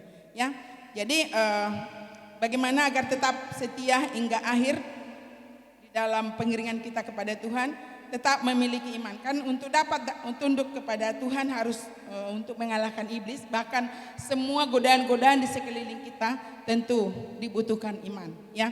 Jadi hanya oleh iman dapat melakukan kehendak Allah. Ibrani 1 ayat 1 dikatakan iman itu apa sih di dalam Ibrani 1 ayat 1? Itu ada di situ kan dikatakan iman adalah dasar dari segala sesuatu yang kita harapkan dan bukti dari segala sesuatu yang tidak kita lihat. Ya, hal yang kedua supaya kita tetap setia adalah di dalam ayat 8 dikatakan begini. Mendekatlah kepada Allah dan Ia akan mendekat kepadamu. Tahirkanlah tanganmu hai kamu orang yang berdosa dan sucikanlah hatimu hai kamu yang mendua hati. Ya, jadi supaya kita melakukan ini, ya, dikatakan mendekat kepadamu, tahirkanlah tanganmu hai kamu orang yang berdosa. Jadi untuk bisa kita dapat melakukan ini tentu kita harus membangun hubungan dengan Tuhan. Amin. Membangun relasi dengan Tuhan, membangun hubungan sama Tuhan melalui apa? Ya. Melalui apa? Melalui pujian, penyembahan, baca firman Tuhan setiap hari, hidup dalam pertobatan dan kekudusan, ya. Dan dikatakan jangan mendua hati sebab sesuai dikatakan di dalam satu nyanyian. Ada nyanyian pemain musik nggak ada, tapi nggak apa-apa kita angkat nyanyian ini. Dikatakan hanya dekat Allah saja aku tenang.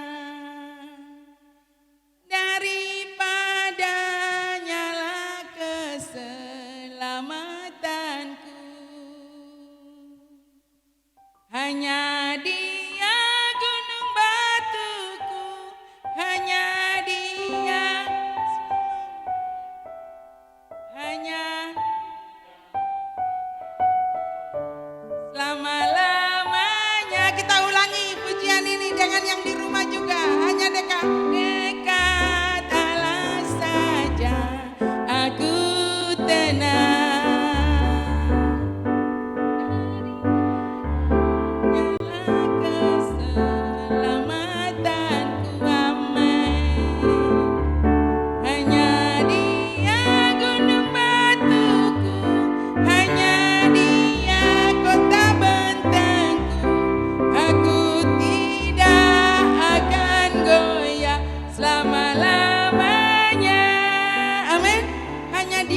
Benteng kita tidak akan pernah goyah selama-lamanya. Apapun yang ada di dalam sekeliling kita yang mempengaruhi kita untuk mungkin bisa gagal mengikut Tuhan.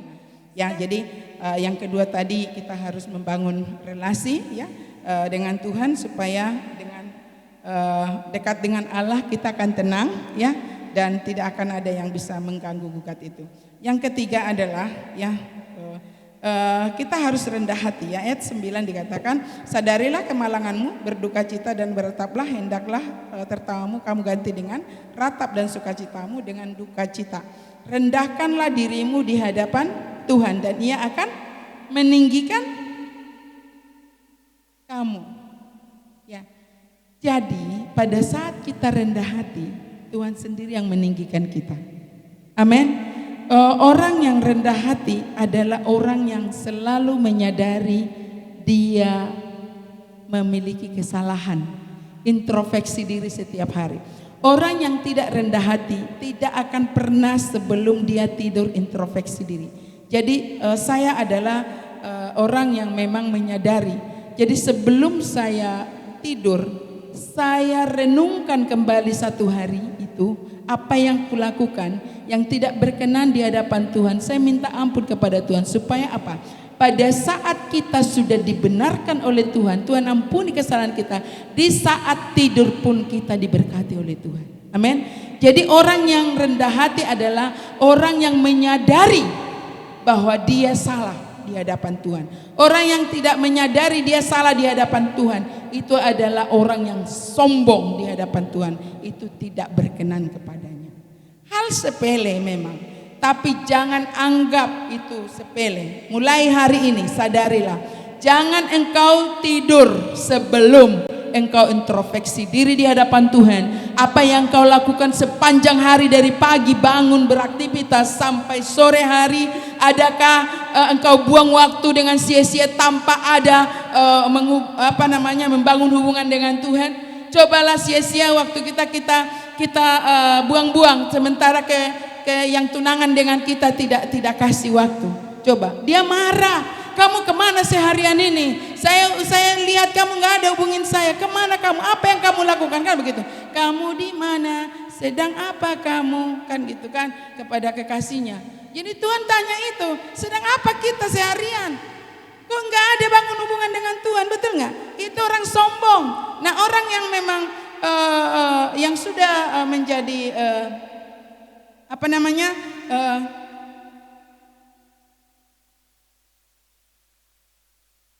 menjadi kekasih Tuhan kita ini, kalau sampai kita lakukan itu, kita akan menjadi orang yang sombong di hadapan Tuhan. Amin. Ya, ini yang terakhir adalah dengan menantikan Tuhan, ya, di Yakobus 5, ya, di dalam Yakobus 5 dikatakan, coba saya baca itu. Karena itu saudara-saudara, bersabarlah sampai kepada kedatangan Tuhan. Sesungguhnya petani menantikan hasil yang berharga dari tanahnya, dan ia sabar sampai dengan turun hujan, musim gugur dan musim semi. Berarti orang yang kenapa ada diberikan contoh petani. Petani ini kita bisa melihat bahwa kita adalah butuh waktu, betul nggak? Butuh waktu menunggu. Nah, petani kalau ingin hasil daripada contoh padi ini mendapatkan hasil yang bagus, berarti dia akan ada waktu. Jadi kalau ada rumput-rumput di sekitar padi tersebut, itu harus ada dicabut. Kalau kami di kampung dulu itu 2 kali masa mencabut rumput-rumput supaya tumbuh subur itu. Nah, hal yang sama diberikan sebagai perumpamaan bagi kita, bahwa seorang petani itu ya tentu menantikan waktunya dia menuai. Hal yang sama juga menantikan Tuhan, menantikan kedatangan Tuhan. Ya, jadi yang harus dilakukan adalah apa yang harus kita lakukan adalah bersabar seperti petani.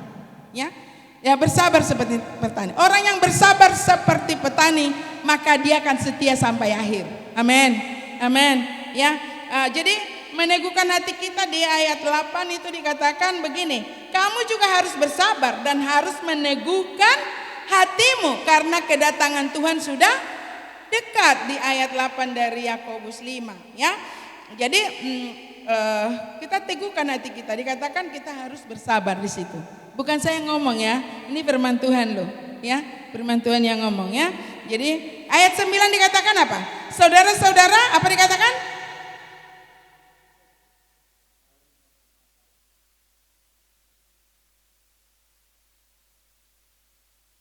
Nah, betul nggak? Jadi kita tidak boleh bersungut-sungut, ya. Jadi dikatakan jangan bersungut-sungut, ya. Dilarang saling mempersalahkan. Amin. Makanya dikatakan orang yang bijaksana supaya selesai masalahnya, supaya bisa maju berjalan, dia akan bilang, ya udahlah, saya yang salah. Ya kan?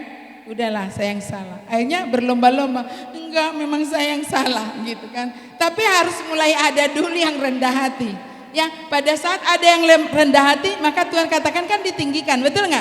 Pada saat ada orang rendah hati maka ditinggikan, sesudah dia ditinggikan maka yang lain tersadar dan dia mengakui, iya saya sadar, bukan kau yang salah, saya yang salah. Akhirnya saling bilang aku yang salah, enggak aku yang salah. Nah, luar biasa, bukan berat tapi menyatakan bahwa kembali. Jadi Tuhan bisa memulihkan orang tersebut yang tadinya congkak menjadi rendah hati karena mengakui kesalahan. Saya katakan orang yang tidak pernah mengakui kesalahan itu yang adalah sombong dan congkak. Amin. Ya, jadi di dalam seperti apa yang orang menantikan Tuhan itu, pertama ya, menantikan Tuhan, kedatangan Tuhan itu harus bersabar seperti petani. Yang kedua meneguhkan hati kita, ya di ayat 8 tadi bahwa harus bersabar dan meneguhkan hati karena kedatangan Tuhan. Yang keempatnya adalah jangan bersungut-sungut di ayat 9 ya, jangan bersungut-sungut ya, saling mempersalahkan tidak boleh. Nah, di ayat 10 dikatakan menjaga kesetiaan dalam penderitaan ya. Jadi seperti Ayub katakan, apakah di dalam yang baiknya saja kita ya harus mengucap syukur kepada Tuhan, tapi kenapa tidak bisa di dalam yang tidak baik kita. Istrinya kan bilang, ya udah kutukilah halamu, masa kamu kayak gini kan gitu kan. Nah, di dalam keluarga, di dalam hari-hari kita seringkali terjadi seperti itu. Sepertinya ya ampun kok kayak gini banget sih, ini orang bukannya mendukung saya malah merendahkan saya, kok kayak gini. Ingat aja langsung Ayub. Amin. Kita langsung semangat. Ya, kalau kita ingat Ayub, wah luar biasa loh. Ayub itu saya sangat kagum dan sangat banyak yang menjadi maksudnya saya mencontoh. Ya, saya mencontoh di saat saya dimaki, dihina, di dalam penderitaan itu saya harus setia. Karena apa? Ya, Ayub aja bisa mampu loh. Ya, anak 10 gitu loh, habis gitu. Semua harta kekayaannya habis ketika. Tapi Tuhan gantikan berlipat kali ganda. Amin. Ya, hal yang sama. Jadi tidak gampang memang. Tapi kenapa saya katakan bisa? Karena saya mengalami. Saya katakan Tuhan, saya harus bertemu orangnya besok. Gimana caranya Tuhan? Tapi saya mampu loh. Apa kabar Ibu? Karena udah pulih gitu. Karena udah kata Tuhan gini pada saat saya menyembah. Urusan dia, aku yang berurusan dengan dia. Urusan kamu adalah tetap kamu harus mengasihi siapapun, termasuk musuh pun kamu harus kasih. Mana buktinya kamu menjadi seorang pelayan? Itu kayak tertuduh loh. Amin. Benar gak? Tertuduh kita. Ya apa kata dunia? Apa kata yang saya layani? Kalau saya sendiri gak bisa memaafkan dia. Terus katanya pendeta. Tapi pendeta gak bisa memaafkan. Ya ampun kasihan deh aku. Ya kan? Jadi saya katakan Tuhan mampukan saya. Biar urusan, tapi ternyata apa yang terjadi? Ya, seperti yang di depan rumah kami, ya. Rumah kami diobrak-abrik gara-gara kami beribadah ulang tahun anakku. Tapi saya angkat tangan, saya katakan Tuhan buat segala cara buat mereka supaya mengerti bahwa Allah yang kami sembah adalah Allah yang benar, dan tanah yang mereka bilang itu saya parkir tanah nenek moyangku memang bukan tanah nenek moyang mereka. Karena apa? Semua milik Tuhan yang ada dalam dunia ini, saya percaya Tuhan bisa sanggup membuat tanah itu yang mereka hancurin mobil saya parkir di situ akan menjadi milikku.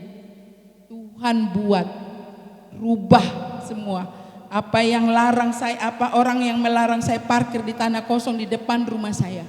Saya berdoa menjadi milik saya sekarang. Amin. Jadi kita sabar, jangan balas karena Tuhan yang membalas kalau ke apa yang. Tapi doakan mereka, beri pengampunan dan minta supaya Tuhan yang memberkati. Jadi nggak mau kita berkat dari situ. Kenapa? Kalau kita balas selesai upah kita. Ya, siapapun kita yang ada di sini, pada saat orang marah kepadamu, orang menghakimimu, orang melawan engkau, kita balas, itulah upah kita. Tapi kalau upah kita maunya dari Tuhan, maka jangan kita yang membalas itu. Biar Tuhan yang membalas. Siapapun mungkin ada di rumah saat ini, Saya mau berkata bagi kita semua, jangan pernah membalas karena maunya kita. Pembalasan itu Tuhan yang akan membalaskan itu, dan berkat Tuhan yang mau kita terima. Karena kalau kita balas, itulah upahmu, kata Tuhan. Jadi kadang-kala kita tidak sadar, kenapa saya nggak diberkati? Yang udah upahmu kan kamu udah dapat. Mau upah lebih nggak dari Tuhan? Lakukan firman Tuhan. Amin. Ya, jadi lakukan firman Tuhan supaya kita semua dilawat dan diberkati Tuhan. Saya akan ulangi, berikan kesimpulan bagi kita semua. Ya, kategori orang yang tidak setia kepada Tuhan, ya sesuai dengan bacaan kita, dia akan selalu mengikuti hawa nafsunya. Dia akan selalu iri hati. Dia selalu bertengkar, berkelahi. Ya, kalaupun berdoa hanya memuaskan diri sendiri. Ya, itu adalah kategori orang yang tidak setia kepada Tuhan. Tapi orang yang, supaya kita menjadi orang yang tetap setia, milikilah iman kepada Tuhan. Amin. Miliki iman yang sungguh kepada Tuhan. Bangun relasi dengan Tuhan. Buat penyembahan. Membaca firman Tuhan. Renungkan firman Tuhan. Bangun intim dengan Tuhan. Karena kita adalah pengantin wanitanya. Ya, kita bangun hubungan. Jangan buat cemburu pasangan yang akan menjadi pengantin, ya. Jangan dong buat cemburu dia, ya. Jadi pada saat ingat pacarmu, ingatlah, oh iya, kemarin khotbah, ya, seperti kita yang menjadi tunangan Yesus. Jadi saya nggak mau membuat Yesus cemburu dengan aku. Langsung gitu aja. Jadi kita pulang ke rumah dan hari ini mulai kita sadar kita ini adalah tunangannya Kristus. Jangan macam-macam, ya, jangan macam-macam, supaya kita harus bangun hubungan setiap saat kepada Tuhan, ya, dengan pujian penyembahan, ya, hidup dalam pertobatan kekudusan, ya. Dan yang ketiga adalah dengan rendah hati. Orang yang rendah hati Tuhan yang meninggikan. Amin. Ya, orang yang rendah hati Tuhan yang meninggikan. Dan dengan menantikan Tuhan seperti petani, ya, sabar, ya. Menantikan Tuhan tuh memang banyak liku-liku, banyak masalah, banyak tantangan gitu. Tapi pada saat kita membaca ini, Tuhan sudah beritahu kepada kita harus sabar seperti petani, ya, sampai menghasilkan kita panen, kita menunggu hasilnya. Ya, kita teguhkan hati kita, ya, di ayat 8, dan kita nggak boleh bersungut-sungut, ya. Menjaga kesetiaan dalam penderitaan. Artinya adalah apapun yang kita derita. Saat ini mungkin ada di antara kita yang harus kita bayar, kita tidak bisa bayar karena pandemi. Ada cicilan gak bisa membayar karena pandemi. Sudah, kalau ada yang sampai ditarik barang karena memang tidak bisa kita bayar. Karena banyak saya lihat motor-motor ditarik oleh leasing, ya, ditarik oleh leasing. Berdoa, kalaupun itu ditarik karena memang Tuhan mau memberikan yang terbaru bagi kita, yang terbaik bagi kita. Nggak usah pikirin itu, karena apa? Kalau kita mikirin itu, kita nggak sejahtera datang kepada Tuhan. Kita pada saat memuji Tuhan akan terhalang, betul nggak? Makanya dikatakan sebelum tidur berdoa, apa yang menjadi mengganjal? Atau mungkin ada satu orang yang tarik motornya, yang tadinya dia adalah pelayan, terus dia ngamuk-ngamuk, dia pulang ke rumah, dia tendang-tendangin di rumah, coba istri nggak tahu apa-apa, coba kok jadi ditendang-tendangin semua barang, ditendangi barang kan rusak, betul nggak? Harus beli lagi, beli dari mana sementara motor aja udah ditarik, betul nggak? Apa untungnya gitu loh. Nah, ini kadang-kadang nggak introspeksi diri, taunya langsung marah-marah, maunya apa? Itu upahmu kata Tuhan. Tapi kalau mau upah, Tuhan berikan lagi motor yang baru. Langsung datang ke rumah, tarik tangan istri, masuk kamar, kita berdoa, ya Ma, motor kita udah ditarik tadi di tengah jalan atau bagaimana. Kita berdoa supaya melalui cara ini Tuhan membuka pintu buat kita supaya kita bisa membeli, mungkin bukan motor lagi tapi mobil Mama. Diimani berdua, saya percaya dapat. Dulu saya hanya berdoa motor, tapi Tuhan kasih mobil. Dulu saya hanya berdoa 60 meter aja tanah cukup kami. Tapi Tuhan kasih 10 kali lipat dari 60, ya. Jadi benar-benar rasakan, ya, karena memang ini pengalaman. Jadi makanya dikatakan khotbahkanlah apa yang kau hidupi dan hidupilah apa yang kau khotbahkan. Jadi saya berkata ini, saya khotbah ini, kami hidupi, ya. Saya dengan suami berjanji bahwa kami harus menyelesaikan Alkitab dan setiap hari kami harus baca ini. Kalau memang dia senang banget nonton olahraga di televisi. Jadi pada saat dia nonton olahraga, saya datang sekali, dia cuek aja, nonton ya gitu. Terus kok nggak ngerti-ngerti juga ya, aku tadi udah mamperin dia, terus datang ke sekali lagi, saya lihat, kan udah perjanjian, kalau ada waktu senggang, karena ada waktu kami tidak bisa baca di pagi hari karena terburu-buru. Tapi kalau terburu-buru di pagi hari, siang ada waktu kita atau sore ada waktu kita sebelum tidur, langsung Alkitab dulu deh, jangan televisi, kira-kira begitu. Kan itu udah perjanjian. Nah pada saat itu, jangan marah ya sayang. Gak apa-apa, bisa aja terjadi dengan mereka kok, ya kan? Ya kan, kalau suami sudah pengen bilang sama istri, kita baca firman Tuhan mah, terus istrinya pegang ini dulu, pegang ini dulu, pegang ini dulu. Iya kamu gak tahu orang pekerjaan banyak banget. Iya mana ada sih habisnya itu pekerjaan, udah tinggalin. Berdua dengan suami baca itu firman gitu. Kalau kita nggak ambil sikap nggak bisa memang. Nggak akan habis pekerjaan, apalagi ibu rumah tangga. Dari pagi bangun sampai malam nggak ada habis. Tapi kita katakan janji harus baca firman Tuhan setiap hari. Maka cara ngelihat kita aja gini. Gitu. Dia udah datang. Udah langsung. Oke. Kan udah perjanjian. Kita kan bikin perjanjian toh? Perjanjian. Kita ya harus habiskan. Kalau sampai ada 2 hari kita nggak baca berapa pasal, kan bertumpuk, betul nggak Pak? Karena kan masih banyak urusan lagi. Terus hanya memang kita harus sepakat, ya. Anak-anak di gereja kami, anak seperti ini udah selesai seperti ini, udah selesai baca Alkitab. Hanya baca, tapi kita sekarang kan mengerti, ya. Agak lambat bacanya, tapi masuk, ya. Jadi saya percaya semua kita yang ada di sini pasti diberkati Tuhan. Jadi hari ini biarlah firman Tuhan ini gak cepat berlalu, biarlah boleh ada di dalam renungan hati kita, dan bukan hanya direnungkan tapi praktekkan supaya setia sampai akhir, ya. Jadi jangan terus kedagingan kita pasang kedagingan, keduniawian, ya, pengaruh setan, jangan karena setan itu sedang merajalela mengelilingi orang-orang percaya, ya.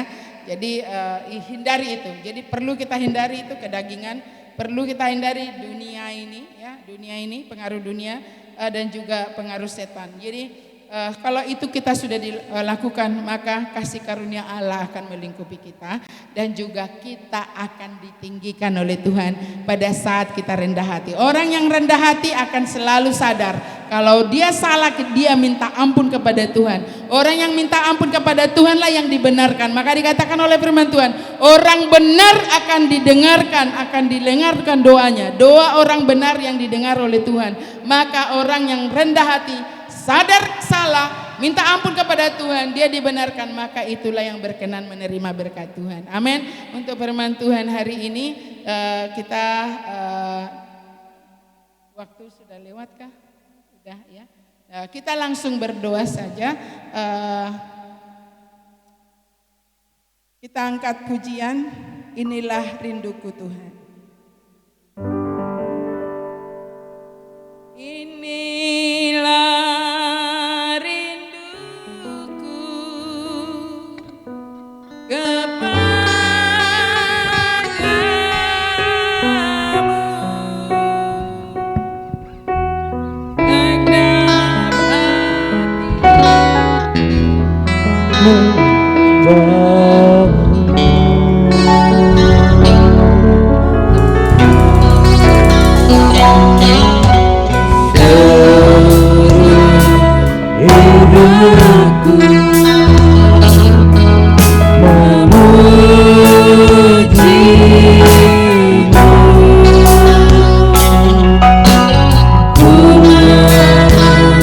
genap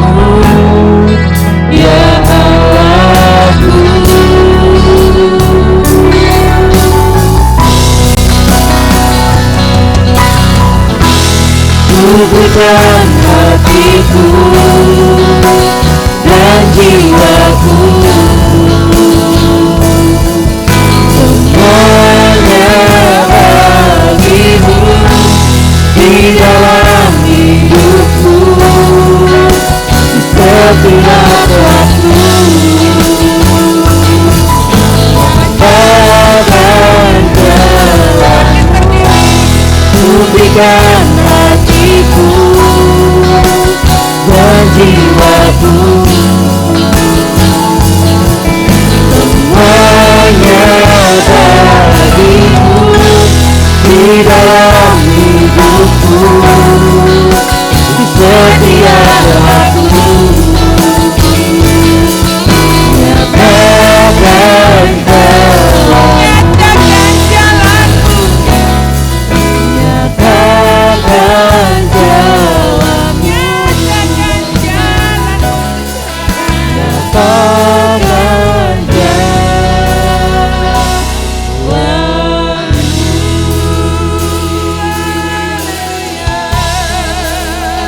Kami berikan hati kami kepadamu Tuhan. Kami sujud menyembah Kau. Kami tundukkan hati pikiran kami kepadamu Yesus. Kami bersyukur Engkau yang sudah memberi belas kasihan-Mu bagi kami. Terima kasih atas anugerah-Mu. Terima kasih atas belas kasih-Mu Tuhan. Engkau Allah yang ajaib. yang setia.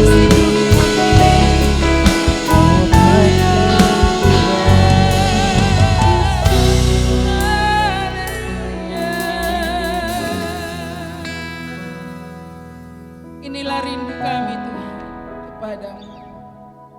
Biarlah di segenap jalan-jalan kami, di segenap aktivitas kami, Tuhan ambillah alih hidup kami Tuhan.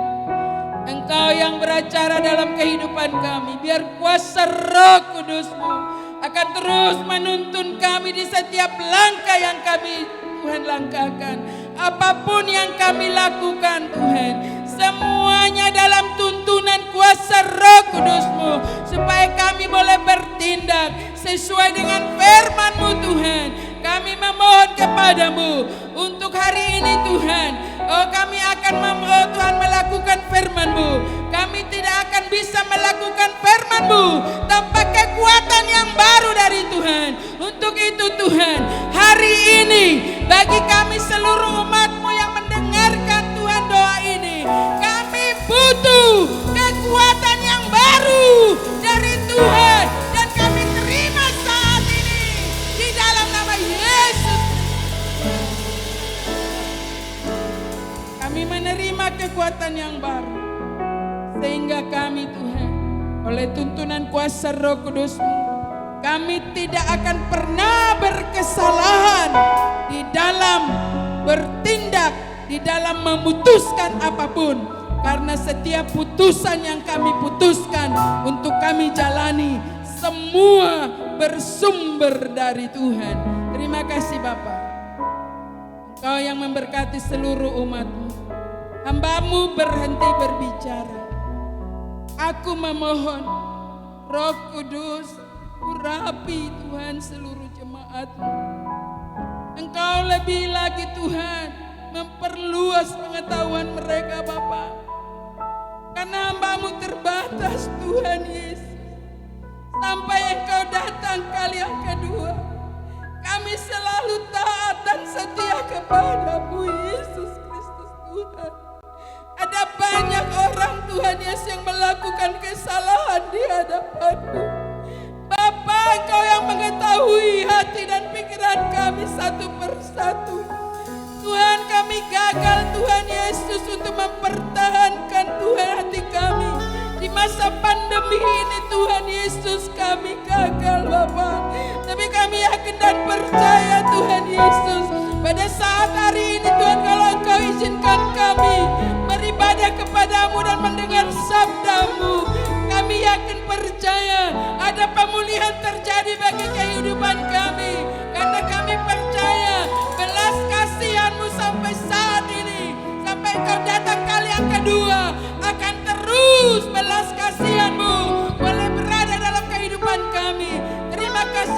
di surga. Kami percaya Tuhan.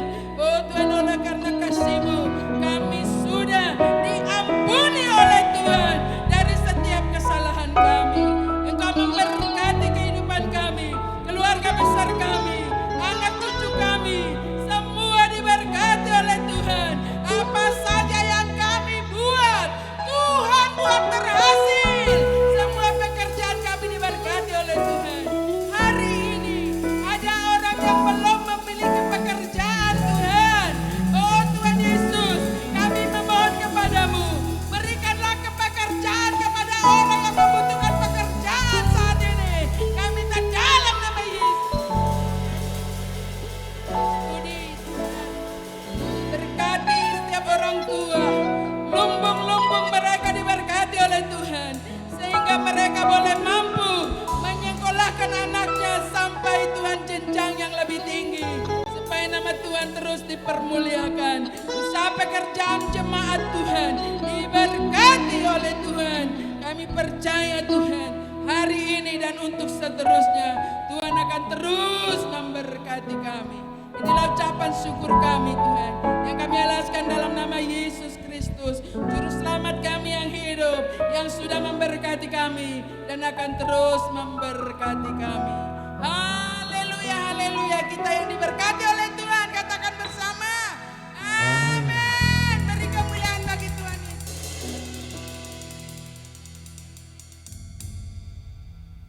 Bentar kita akan mendengarkan pengumuman sepekan GBI BKP Aston.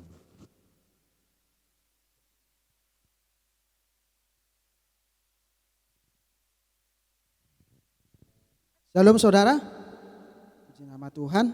Pertama-tama kami mengucapkan terima kasih kepada hambanya Ibu Pendeta Muda Remsi Manurung beserta Bapak Huta Julu yang sudah datang ke tempat ini. Terima kasih Pak, Ibu, Tuhan Yesus memberkati. Ya, karena waktu semakin singkat maka kami akan membacakan pengumuman. Ya, yang perlu kita ingat, pada hari Minggu tanggal 17 Oktober 2021 ibadah raya kita ada di Ruko Kenari THB. Ibadah dilakukan hanya satu kali saja dan disediakan transport dan kumpul di rumah Opung Clara pada pukul 15 sore atau jam 3 sore. Ya. Dan bagi saudara yang ingin menabur untuk rumah Tuhan dapat mentransfer melalui nomor rekening yang sudah tertera di warta kita, bahkan juga yang sudah ada di HP saudara. Ya, demikianlah pengumuman pada hari ini. Tuhan Yesus memberkati. Mari kita bangkit berdiri, kita angkat persembahan kita. Bapa kami yang bertata di dalam kerajaan surga, terima kasih Tuhan kalau siang hari ini kami diberkati oleh kebenaran firman-Mu Tuhan. Biarlah kiranya ini menjadi sumber kekuatan di dalam hidup kami masing-masing Tuhan. Demikian juga Tuhan, kami mengangkat tangan kami, ada persembahan. Biarlah kiranya Engkau sucikan, kuduskan Tuhan persembahan ini, supaya bisa memperlebar kerajaan-Mu di tempat ini ya Tuhan. Hanya di dalam nama Tuhan Yesus kami berdoa dan mengucap syukur. Haleluya. Amin.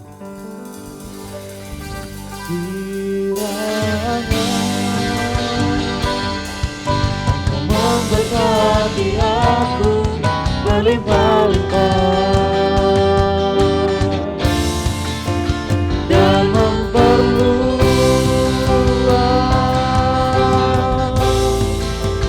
daerahku, dan kiranya tangan-Mu menyertai aku dan melindungi aku daripada malapetaka sehingga kesakitan tidak menimpa aku. Kiranya memberkati aku berlimpah-limpah dan memperluas daerahku.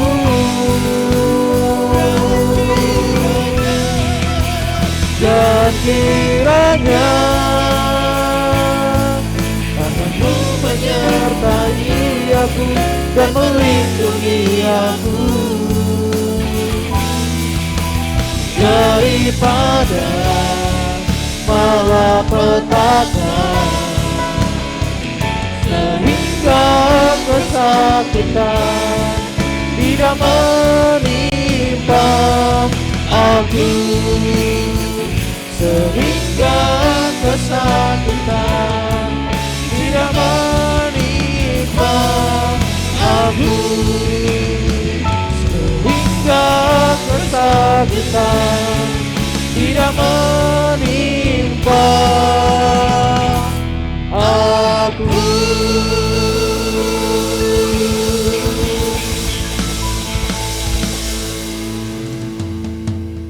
Kasih dan anugerah yang berlimpah-limpah dari Allah Bapa di dalam surga, di dalam putranya yang tunggal Tuhan kita Yesus Kristus, persekutuan yang daya manis dengan Roh Kudus yang terus menyertai saudara mulai dari siang hari ini sampai Maranatha Yesus Kristus datang kali kedua menjemput kita dan memerintah bersama dengan Dia hidup kekal selama-lamanya. Yang selalu percaya, mari kita sama-sama katakan Amin. Amin.